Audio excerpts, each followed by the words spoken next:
Thank you to all my patrons who supported me throughout my whole YouTube journey. Hey guys, I'm M.A.D.D.Y. But today we are back with Go! My favorite sports team, and I didn't look at the episode title, but we're just gonna hop in. We're literally on our last bag.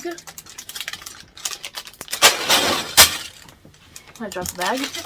So we're literally on our last bag. We will probably finish this probably before the episode is done.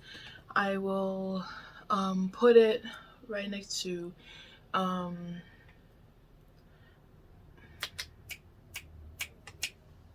tell me. BB1? Don't at me, okay? It's been a while and I can't see the sign from all the way over here, so forgive me, okay? But I'm gonna put it next to him. And we'll be fine, hunky-dory. So yeah, we're gonna finish this off. I contacted the Lego missing parts department, and they'll give me that one little spot that goes right here, and we'll be hunky-dory. And then we'll move on to this, which is probably going to be the biggest one of all three that I did. So, with enough yipping and yapping, let's go to the new episode of Go! My favorite sports team.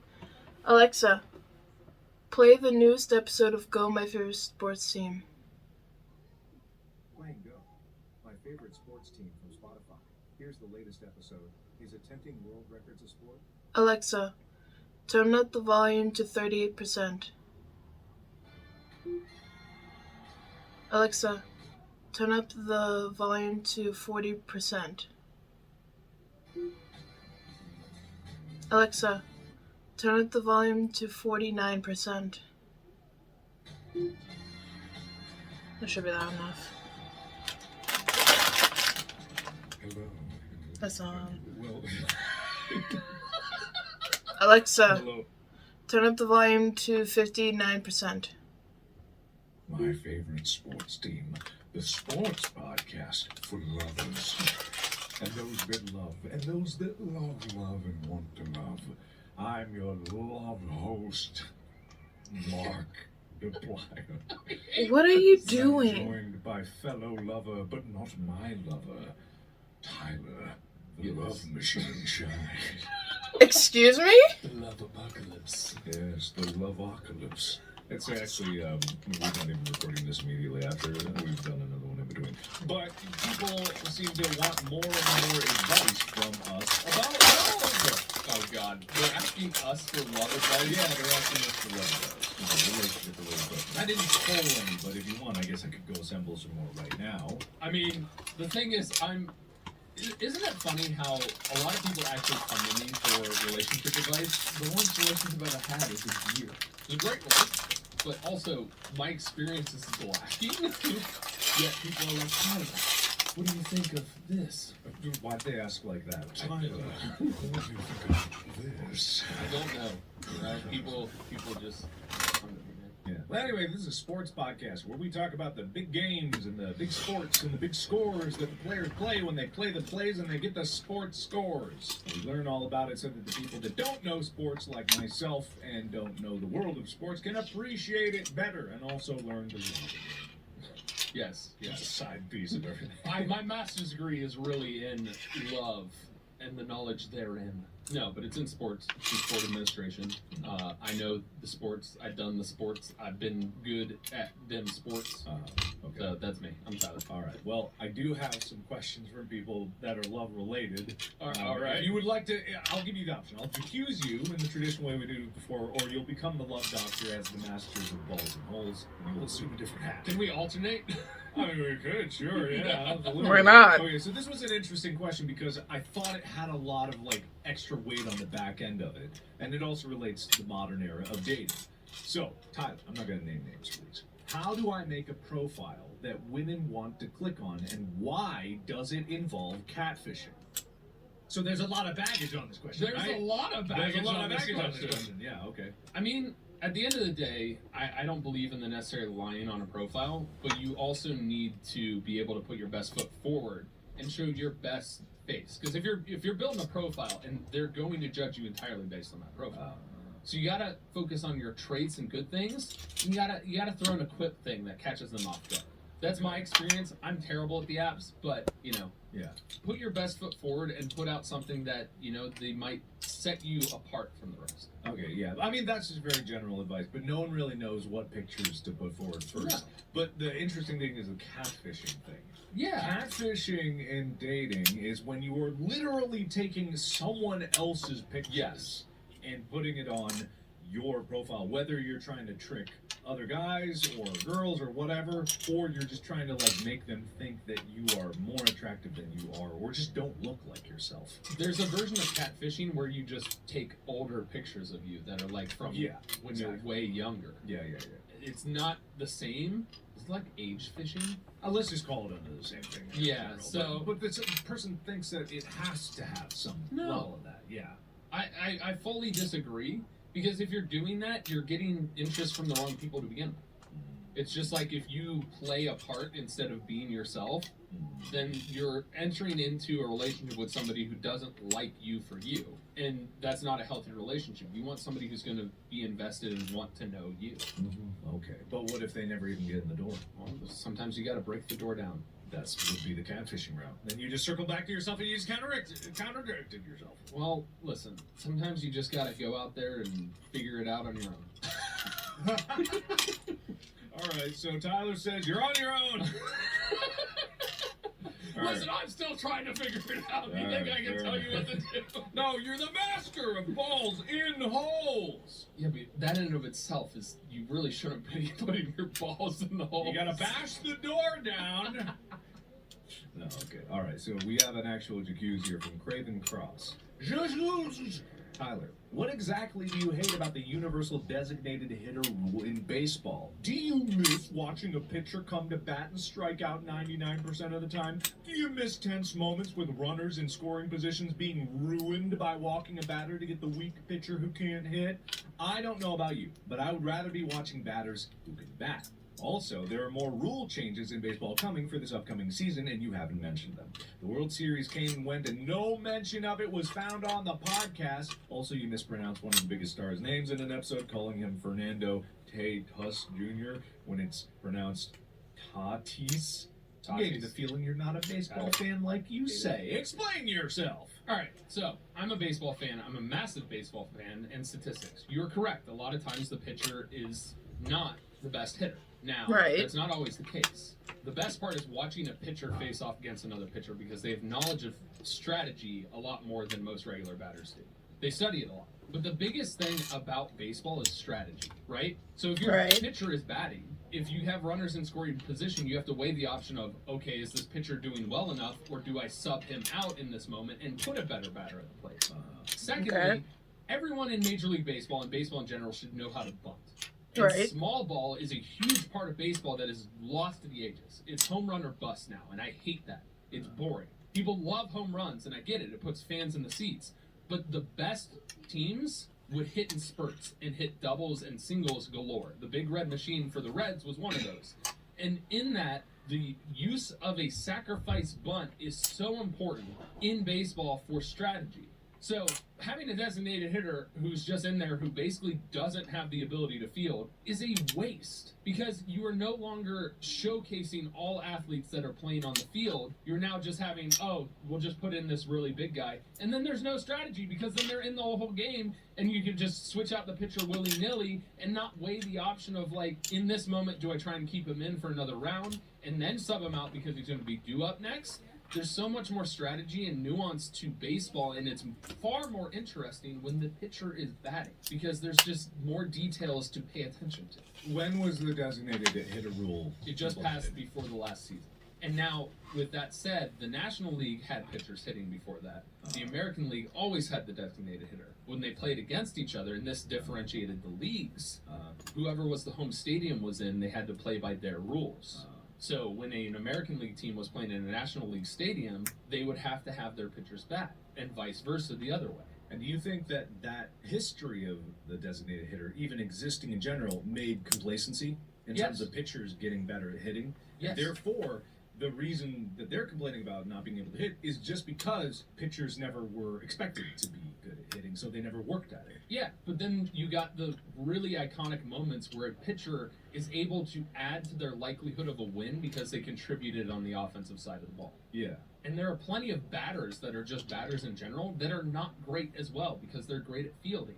So the option of saying, oh, I just don't want a bad hitter to the plate is a bullshit, lazy excuse for being like, oh, it's more exciting, when it's not. If you actually understand baseball and are a fan of baseball, you understand the deep importance of strategy in when you move and switch out pitchers with relation to their place in the lineup and do double switches. Now that's completely gone because there's no pitcher in the lineup, so it's like, there's no need for a double switch, which was such an important part of the game. Sure, I don't know. I mean, that's why I loved baseball, was that strategy. And I was a pitcher, and I loved batting. And I feel like you take away some of the fun that existed for pitchers to be able to kind of step up to the plate and also showcase the fact that they, too, can help themselves achieve a statistical win.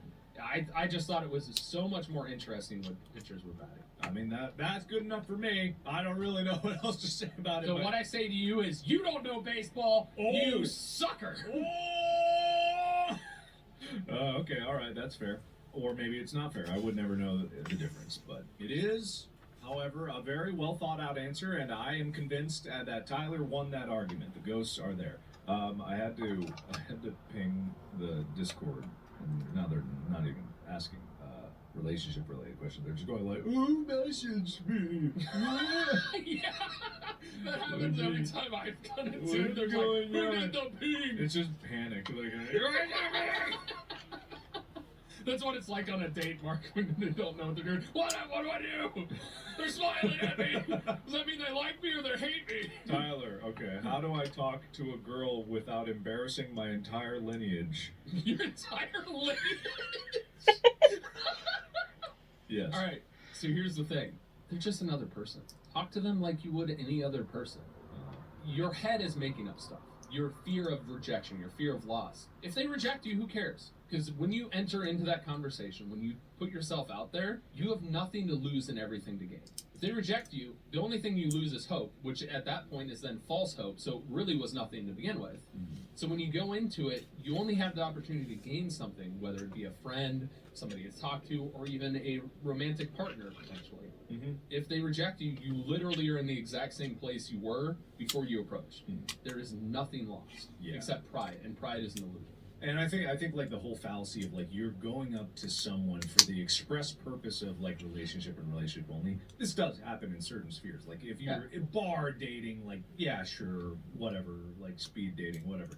But yeah, in general social spheres, you just like it's just other humans. Like you're just gonna like if you want to talk to them, you talk to them. Have you ever thought to yourself when you're like, oh, how do I talk to them? Like, do you want to talk to them? Yeah. Period. Like, do you have shared interest? Do you know what they're like interested in? I'll go find out if you don't. Yeah, and that's it. That's how the conversation should go. Is you go in trying to get to know the person.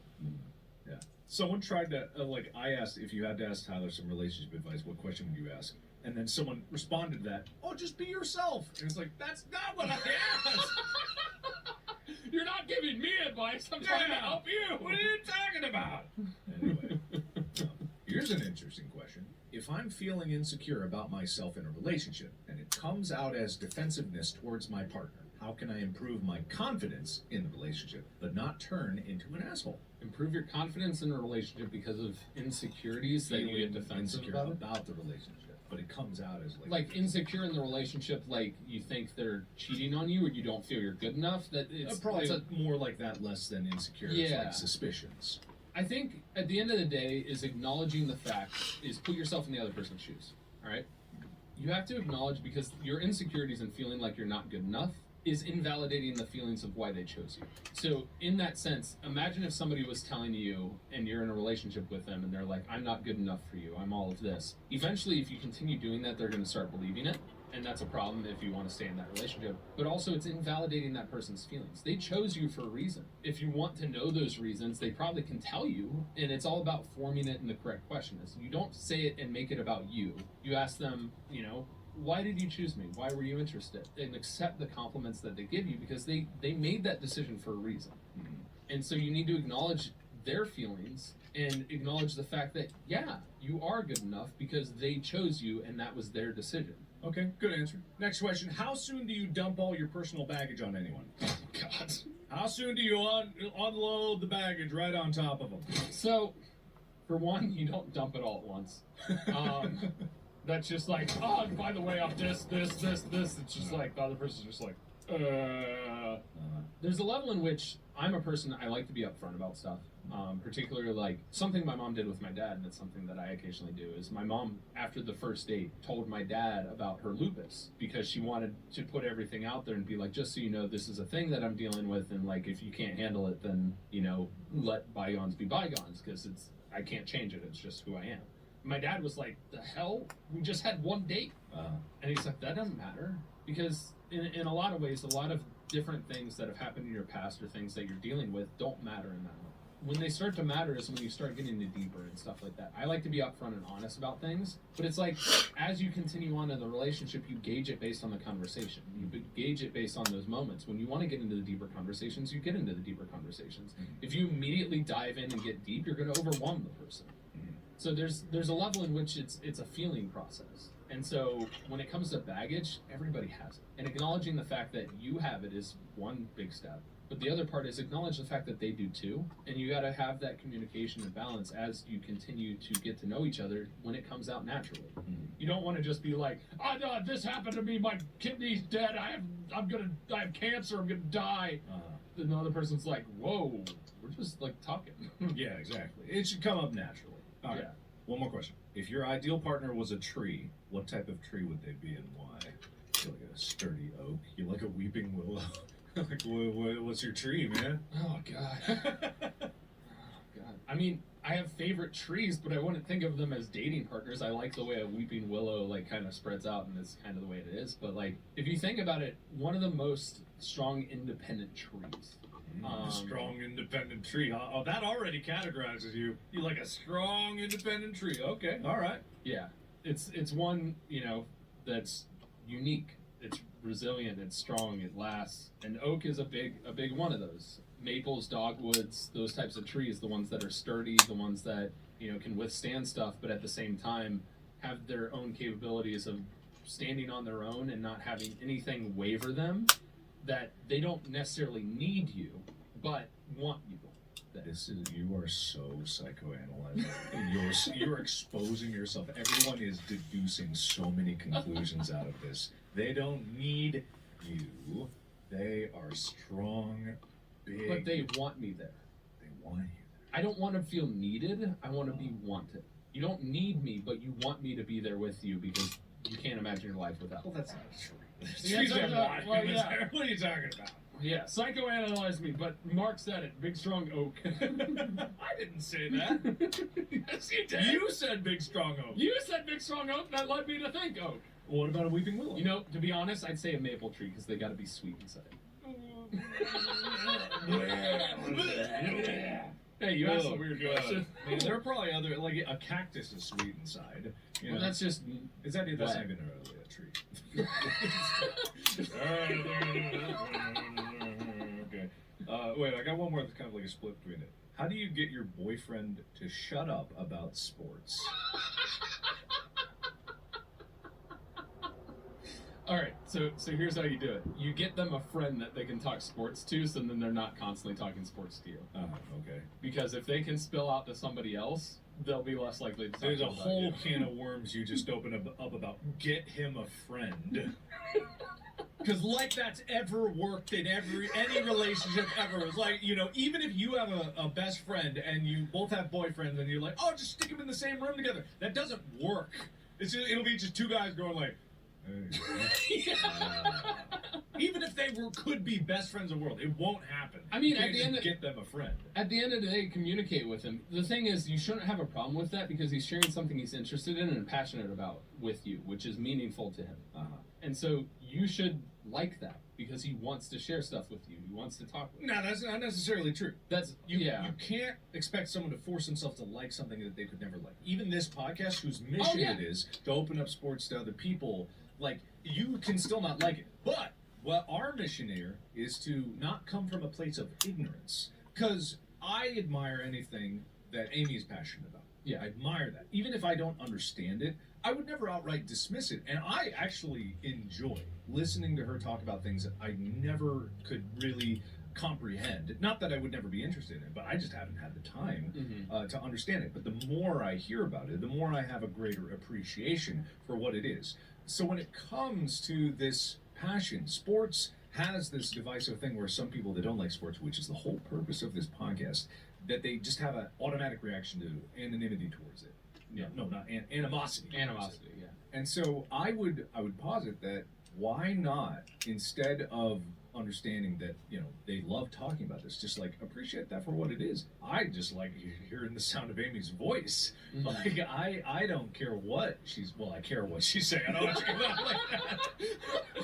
But I don't care what she wants to talk about. I want to listen to it because I want to learn basically anything about them. So I would like put it in that perspective. Not everyone's the same. If they're saying the exact same thing, then it could be bad. But that's how it can seem with sports, because they don't understand the nuanced difference. It may be the same teams fighting each other all over the place in whatever, and the scores are the same. But like I've learned over the past year, I'm still enjoying hearing about sports. I don't really understand much more, but I understand a little more, and with that understanding comes appreciation. Yeah. Which brings us to today's topic. Today's topic, world records. So if those two guys are forced in the room together and they have to like figure something out, and there's a Guinness Book of World Records on the table in front of them, and I go like, hey, I bet I can beat you at this record. Yeah. I bet I can beat you at this record. And then I bet I can beat you, and then they're suddenly best friends. Yeah. You give them an activity or something to talk about or get into. And maybe that's what you do. You buy them the Guinness Book of World Records and challenge them to a record off.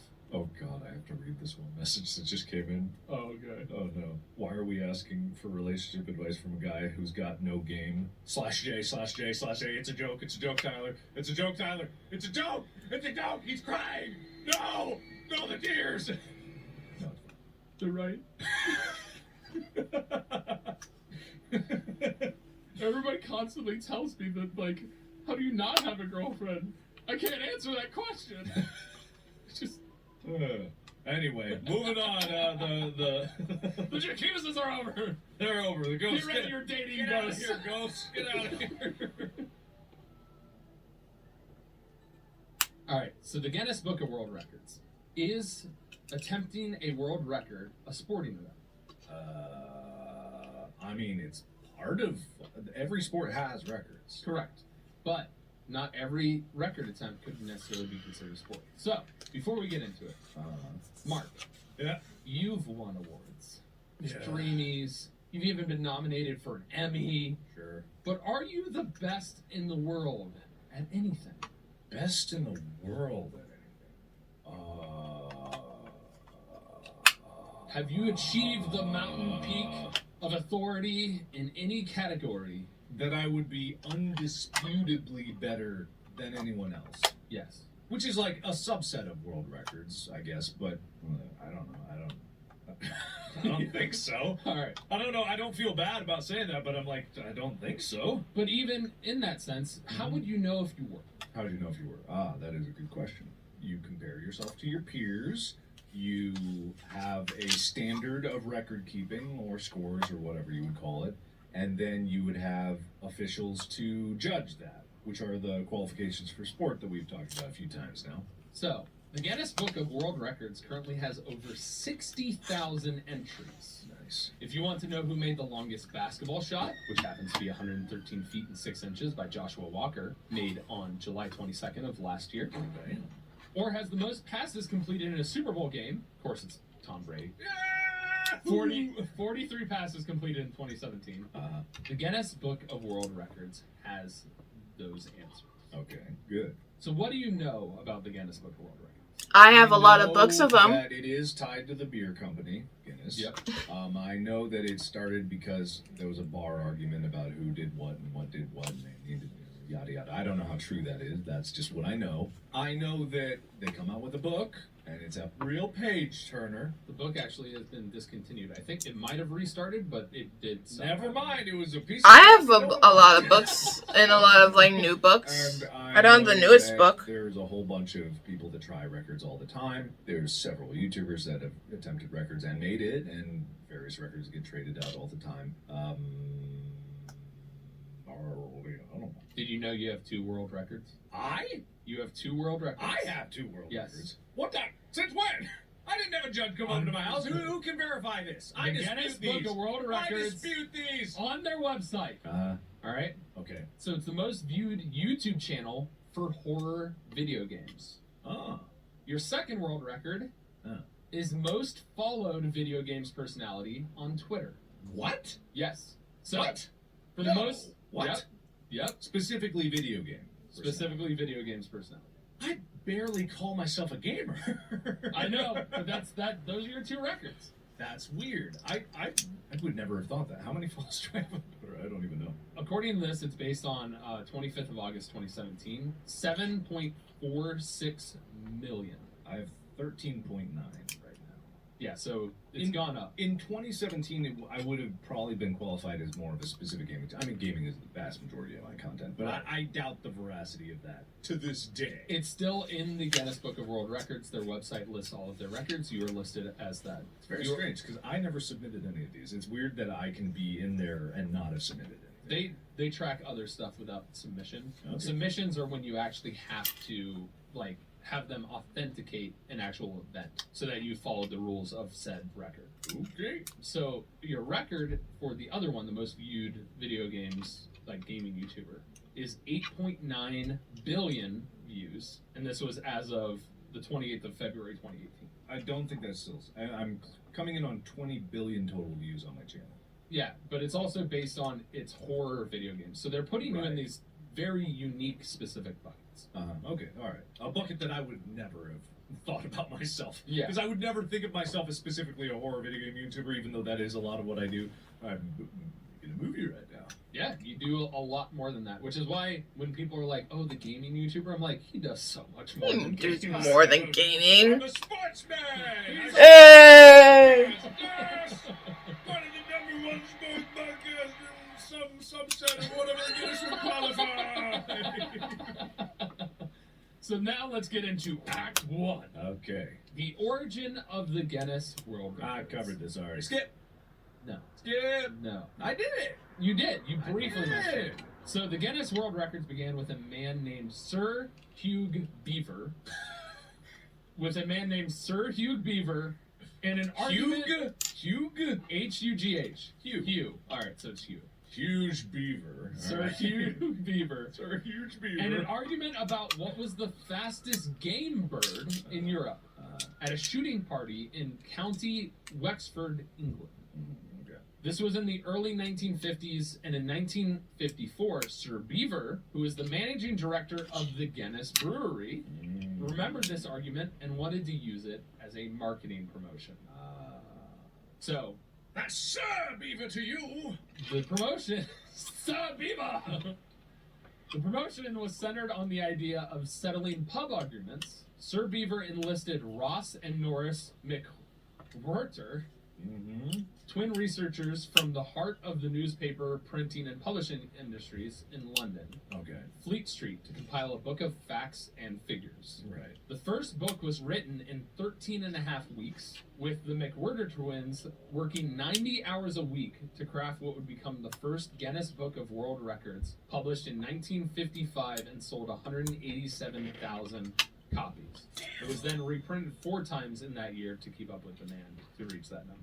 Okay. So, there's been a new edition of the Guinness Book of World Records every single year since its creation. By 1964, a million books had sold across all the editions, and by 1974, the Guinness Book of World Records set their own record and became the biggest selling copyrighted book in history, having sold almost 24 million copies. Damn. Wow. Today, there have been over 143 million copies of the book sold, a couple TV shows created, and an official website with a record search. Wow. So it started with a plain book design and now has a wide variety of cover styles. Some of these we saw in our high school library if you want to look at some of Oh, these. yeah. Oh, it's nostalgic. Yeah, I know all about it. Like Yeah. the foil, shiny, retroreflective stuff. Yep. Yeah. Good stuff. I love those. But everyone, whenever it was like book day, what was it called? Like book rush. rush for the books. Die for the books. The read the books. No, what is it called? The Marathon. book cram. The book blast. The book, there's a term. The book brilliance. No, the book bonanza. What was it called? The book sale. No, it was a certain time in school when you had the book blast. It was where they sold books. I can't remember what it's called either. The reading rush. What was it called? The reading rainbow. What was it called? I don't know. What was it? Ah! The book bonanza. Book blast. What was it? What? The book time rush. in school when books were cool. What was it called? What's it called? The book buy. The book drive. There it is. Oh my the book god. drive. Right. God. God, that's so much simpler than what we were thinking. Oh, why didn't they make it alliterate? You know, I think book blast was the book bonanza was a book drive, right? Of course. God, it's The book bonkers. No. No. Let's move on. Okay. What were we talking about? We were talking about the history of the Guinness Book of World Records. Sure, we were. Sure. All right. So now we're into Act 2. Okay. All right. Attempting a world record sport. Is it? What is it? Okay.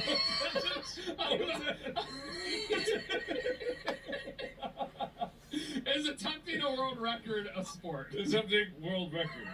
Is it? I don't know, Tyler. Is it?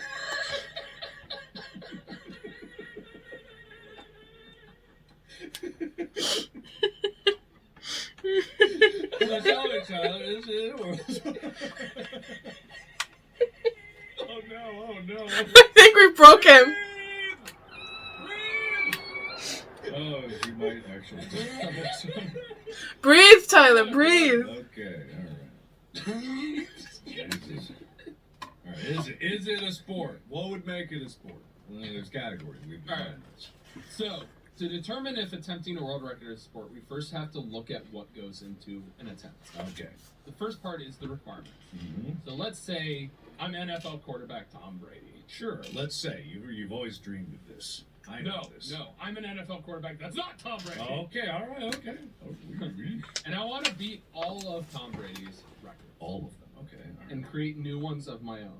There are some steps I'll need to take in order to become, I swear, my writing assistant is memeing on me and he is trying to call Tom Brady the GOAT in these notes. How dare you?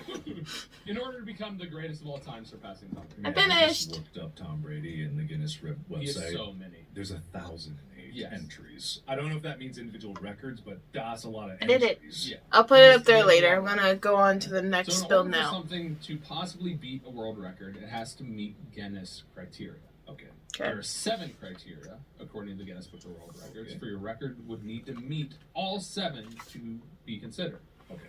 So when attempting a record, you can either try to break an existing one or suggest a new record. So the first criteria is it has to be measurable. Is it the fastest, longest, heaviest, most, certain amount of time, whatever. It has to be quantified. 2, it has to be broken. Can the record be broken or repeated by someone else? So all of them must be open to being challenged.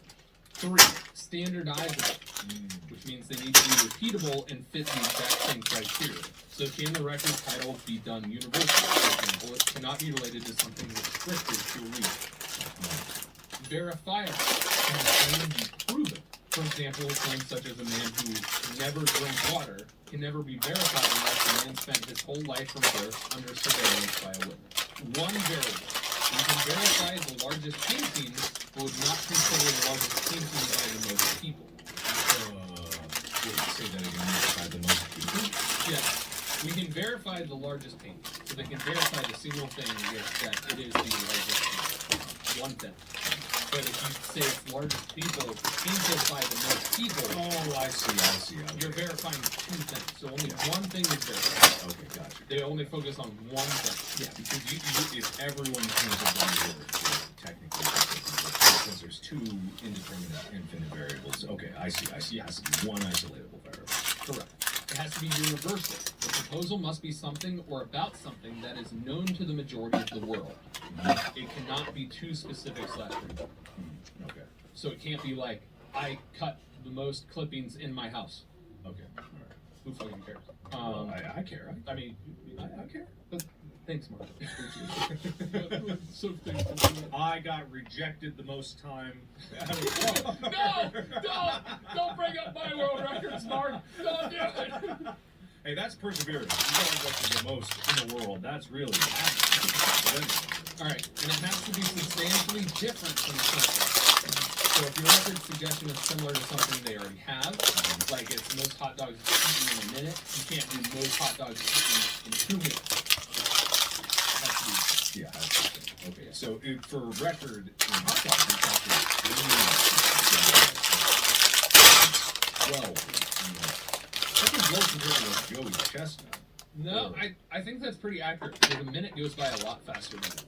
But how long do they have in those? Usually a good long time. No, that cannot be right because this says he ate 76 in 10 minutes, 12 in 3, 76 in 10 is way faster. I think that might be out of date. It might be out of date. Weird. Oh, I think I looked up hot dogs instead of hot dog. I bet some of these entries are weird. One second. Hot dog. There we go. Yeah, there's way more entries. Okay. All right. So it basically has to fit an approved variation of the same type. Most hot dogs eaten in 1 minute. 6. Okay. Which still seems low because Joey Chestnut did 76 in 10 minutes. This is ridiculous. Maybe.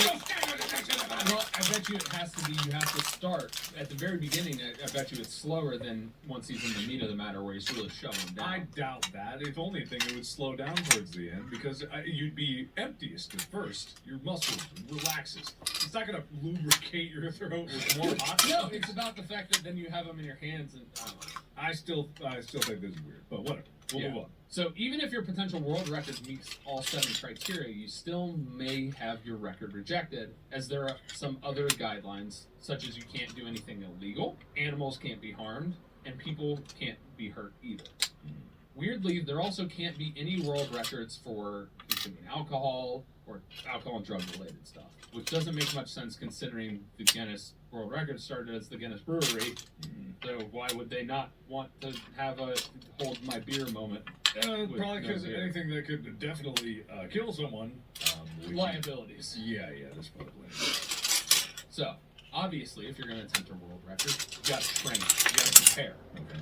So, you practice and train for a record attempt depends greatly on the record. Okay. We've focused on sports-related examples so far. Not everything in the world records, as we know, is sports-related. Mm-hmm. Some are even just for people in general. Some records require no practice or training and are just about being the oldest or tallest or growing the longest fingernails, or which you kind of have to train and know what you're doing with fingernails. Yeah, that would take some effort. Yeah.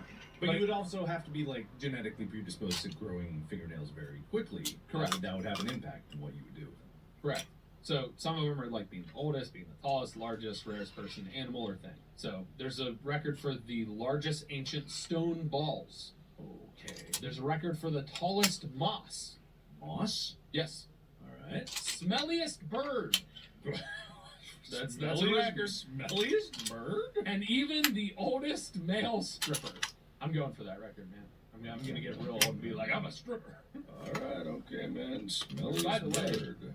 The oldest male stripper began his career at the age of 60 as a way to get in.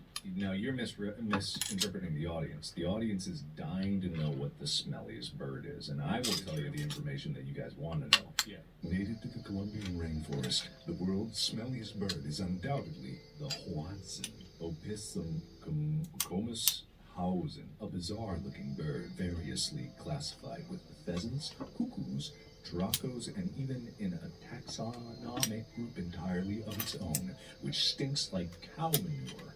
Even its local name, Pava hedionda, translates as stinking pheasant. Its noxious odor is believed to derive from a combination of its exclusive diet of green leaves and, for birds, its uniquely bovine digestion system that involves a kind of foregut fermentation. Well, as the king of balls and holes, I think it's important that I don't glance over the largest ancient stone balls, known locally as Las Bolas Grandes, the giant balls. And of course it is.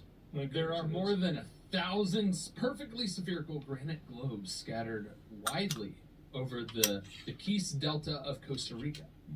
carved from naturally spherical masses of granite by a still unidentified race of pre-Columbian people. The largest of these spectacular objects measures up to 2.5 meters in diameter and weighs over 16 tons. Wow. You want to hear the stinkiest bird?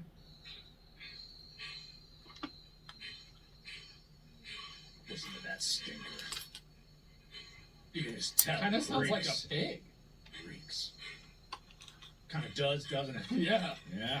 Are we sure it's not a wild boar with feathers? Nope. Looks like this.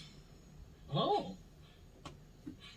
That's some grunty bird. That's a stinky ass bird Big right snake. there. All right, I well, can't tell you what the sounds of the giant balls are, but it's probably. They didn't say it was attached to like this little old lady, wherever this was. So while you can't train for some records, if you're wanting to beat the record for the longest basketball shot or the farthest throw of a rubber chicken, that is a record. Okay.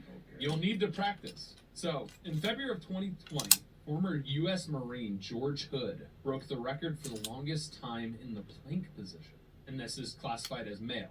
Okay. Training 7 hours a day to achieve this goal, he did 270,000 push-ups, 674,000 sit-ups, and over 2,100 hours of planking over the course of 18 months before the official attempt. 2,100 hours of planking. 2,100 hours of planking? Yes. That's 87 and a half total days of planking over 18 months. Oh my god. You want to know how long the record is? 9 hours, 30 minutes, and 1 second. 9 The longest hours? time in an abdominal plank position. Oh. I can barely do in like a minute or 30 seconds. Oh. This took place on the 6th of August, 2021. Wow. Oh my god. This is insane. What? Daniel is affected by CRPS, which is complex regional pain syndrome, Okay. and decided to attempt this record to prove that no matter what condition you have or challenge you face, you can overcome them and achieve your goals. That's That was very his reasoning for it. Yeah. That's very inspirational. That's really cool. That's pretty cool. Yeah, but I'm okay. 1 minute on a plane seems like hell, so 9.5 hours of it, I'm okay. I've done a 4 minute one. Wow. Just Just to three up you. I'm gonna do a 5 minute Oh plank. yeah, I'm gonna go longer. Yeah. Now we need to have a plank competition for the channel. All right. So it seems like this is very sport-like. There's physical activity in a lot of these, Yeah. not all of them, but physical activity does come into play. And there's a competitiveness, and like, I bet I can do this better than you, or more than you. That's kind of like what competition in humanity is all about. Like, I'm better than you at this, and here I can prove it, and that's kind of what sports And is. a lot of sports are in the Guinness Book of World Records, like the fastest 100-meter dash, the world records and Olympic records and all of those, because the Olympics tracks that, Mhm. also fall into this. So a lot of sports fall into this. Yeah. So going back to the scenario of an NFL quarterback wanting to break Tom Brady's records. Mhm. Let's say the record I want to beat meets all the criteria. While you think that submitting a world record would be as easy as filming, live streaming with spectators present, it's actually far more complicated. For a new record attempt, you need to apply twice. The first time to say you are attempting the record, and then to submit your record after you've completed it. Okay. All right? So if your application for the attempt is accepted, then you'll receive guidelines. This could take up to 12 weeks to find out. If you've been accepted, there's a 32-page guide just for how to collect the evidence of the record. Basically a book. Okay. And if you're not careful, you could be rejected because you forgot a cover letter. Like, it's almost like applying for a job with like a resume. Yeah, this is weird. It sounds like some government agency that's like you Yeah. need all these different proof of address and paperwork bullshit. Yeah, you have to have a cover letter, and it has to be very specific for the Guinness Book of World Records. That's silly. Well, probably just because they get so many people submitting that they needed a standardized process. So maybe I get it. They have a template at least. Whoa, that looks very official. I'm not going to describe that to everybody. It looks very boring. It's very boring. Very boring. But besides the video proof, you also need timekeepers, Okay. witnesses. If there's over 50 people attempting a group record, you have to have a steward to watch and keep track of all of the participants. Ah, okay, I see. And all of these people would need to fill out special forms for their individual roles. Mm-hmm. So if you wanted to prove that I had the world record for most touchdown passes in one quarter of the NFL game, Mhm. I'd have to deal with a mountain of paperwork first. Okay, gotcha. If I was attempting a record, once I've collected all the evidence, filled out all the paperwork, created my cover letter, I could then submit the record attempt application, and it would take a while before it was approved. Now, with that said, I think a lot of records in the Guinness Book of World Records aren't necessarily this. So particularly with the NFL one, the NFL has the video. They have all the witnesses there. There's enough proof that I think the NFL kept certain organizations keep records well enough that the Guinness Book is like, yes, because this is the authority on that particular thing. Okay. So I don't think Tom Brady applied for his records. Sure, yeah. Just like Usain Bolt didn't apply for his record. There's enough record keeping that the Guinness Book is like, hey, we can just use that. And also, the Olympic Committee is not beholden to the Guinness Book of World Correct. Records for Yeah. who keeps better track of the record. I think No, my beer company knows more than you, yeah, Olympic Mr. Guinness sport. walks in and is like, hey, you're wrong, we're doing this all over again. Or I guess he would be, what, Irish or Scottish or whatever it is. I can't remember. English. No, Guinness. Oh, isn't it Irish? I don't know. They probably disavow it. I don't know which way it goes about it. That's not our beer. Yeah. But either way, yeah, the Olympics have their own record keeping, and Correct. they don't care whose fingernails are long. Yes. Yeah. So after all the training practice, form filling, all the bullshit, if you're lucky, it'll even end up being published in the next year's edition of the book.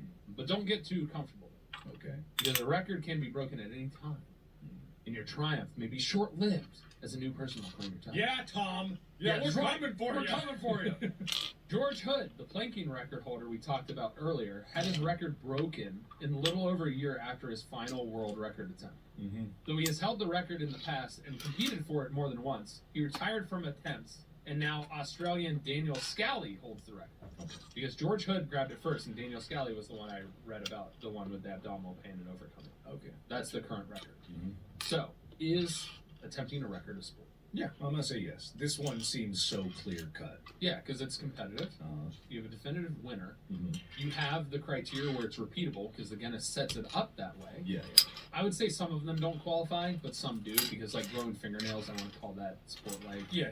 There's certain levels, like you just happen to be the tallest, stuff like that. Yeah, but in general, there is enough in there. And it's very diverse, just like sports are very diverse. There's a whole bunch of different things. You know, you have sides of it. But because the overarching thing of it is this competition, the standardized rules, the competitive nature of it, the overtaking other people, the training, the physical ability that falls into at least some of them. You can't dismiss the physical ones that are just because they're non-physical ones or whatever have you. I think like this is the clearest indication that it's a sport. And here comes Tyler to tell me how I'm wrong. So no, you're right. Some of them are. Some of them are. Yes! But you cannot globally state that attempting a world record is a sport. Here it is. Because there are world records for not all of them having a sporting chance. Because there are records for the rarest animal, inanimate objects, or records can essentially just be bought by companies for their product. I led you by the hand to the backyard. You told me to look at the rabbit. You made me look like an idiot. No, I agree with you. We literally had this discussion, but you cannot classify just attempting a world record and competing for a world record as a sport because there are variables in it. Some are and some aren't. Why do I even try, everybody? Why do I even try? Most world record for most times fooled into thinking I knew the answer on a podcast. Me, winner. Yeah, so then that's not entirely having a sporting chance. Not everybody has a podcast. Not everybody has the ability to do and attempt it. So therefore...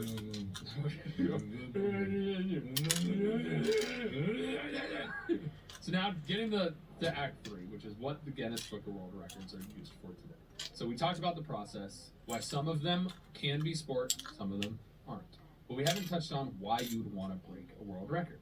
What? I'll stop listening. Yeah, you're doing the mocking thing. I was looking at you. What? Why? Okay, why? Alright. What? Because the Guinness doesn't offer monetary compensation. Okay. They don't cover any of the costs for attempting the record. Okay. The only reward is recognition that you're the best at something and a little paper certificate. So what is the point of obtaining a world record? Bragging rights is obviously a major one. But the most obvious answer is clout.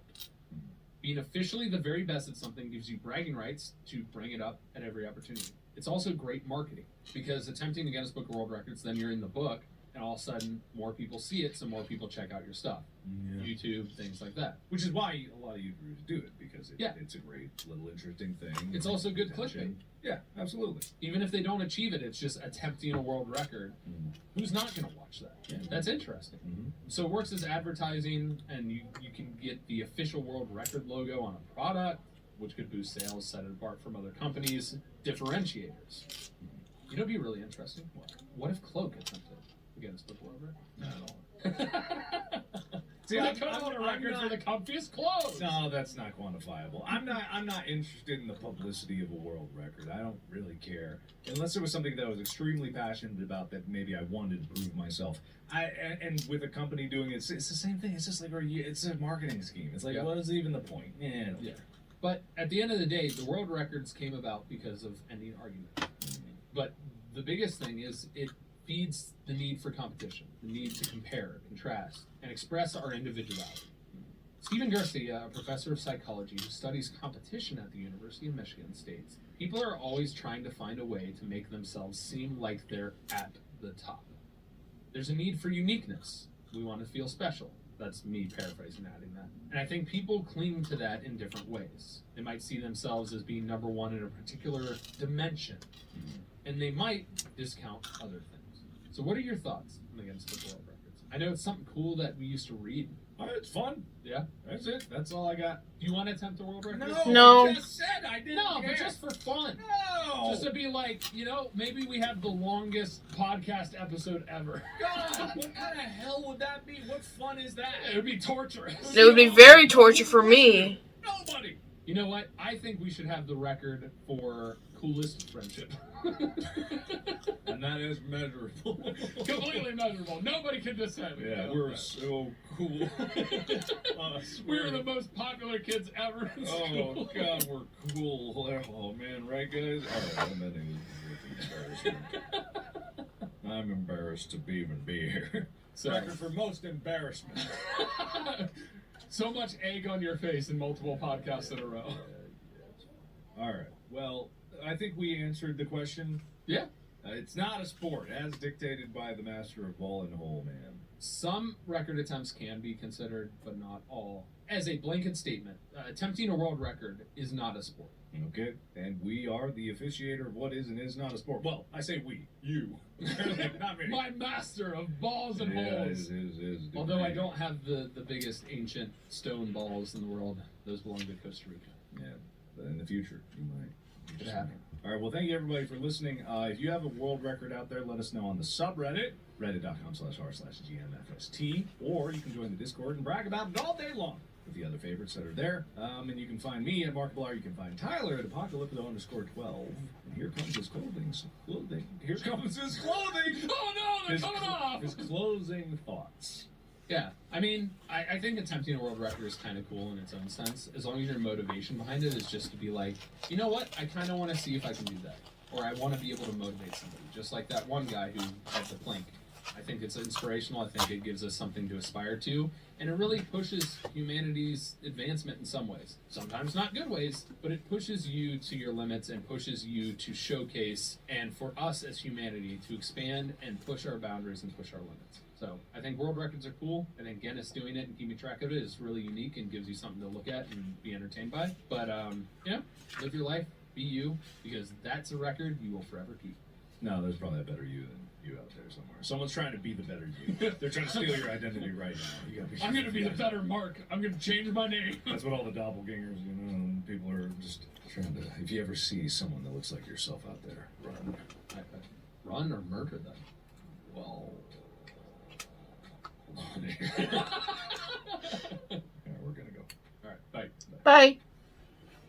So that's very interesting. So when I was about, I want to say 13 to 14-ish years old, my grandmother every year for either Christmas, was it Christmas? Yeah, every year on Christmas, she would buy me the year prior or the year of the Guinness Book of World Records.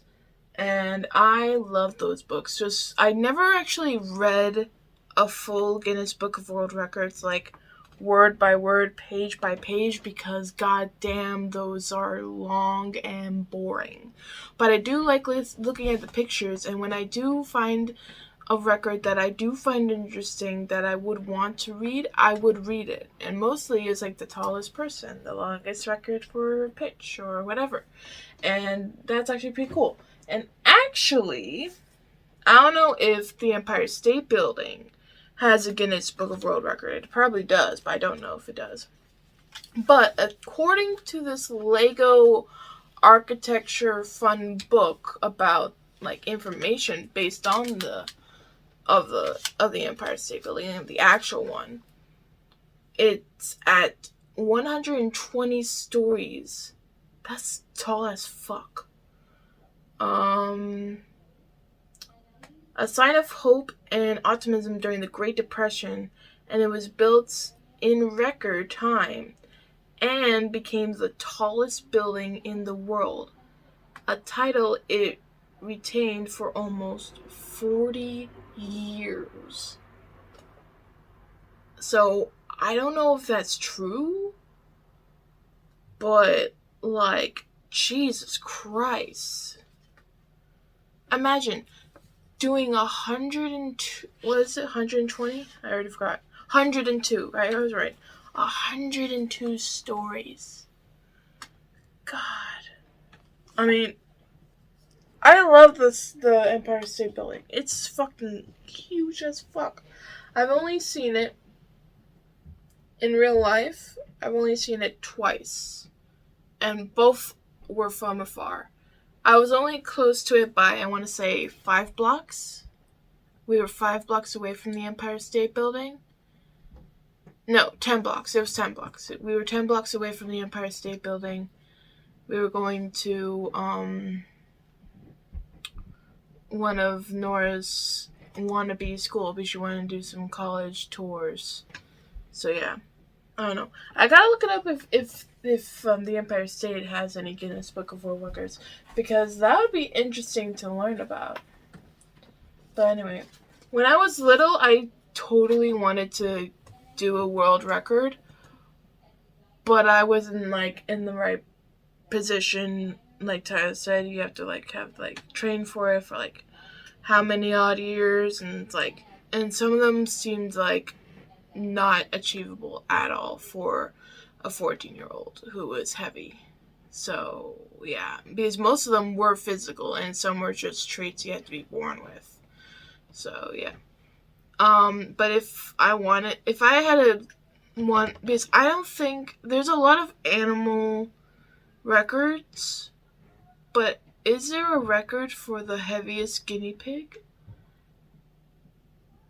Because I'm not saying Pirate's heavy at all. He's like actually very light. But like, I want to see what the heaviest guinea pig is, and like, and I want to hug that guinea pig because that would be so cute.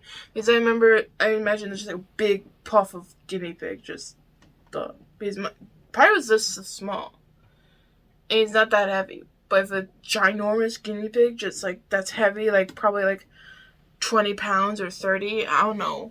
I don't even know how heavy Pyro is. I think he's like 5-10 pounds. I'm not sure. We gotta go back to the vet, but something like that. I gotta look that up. But yeah.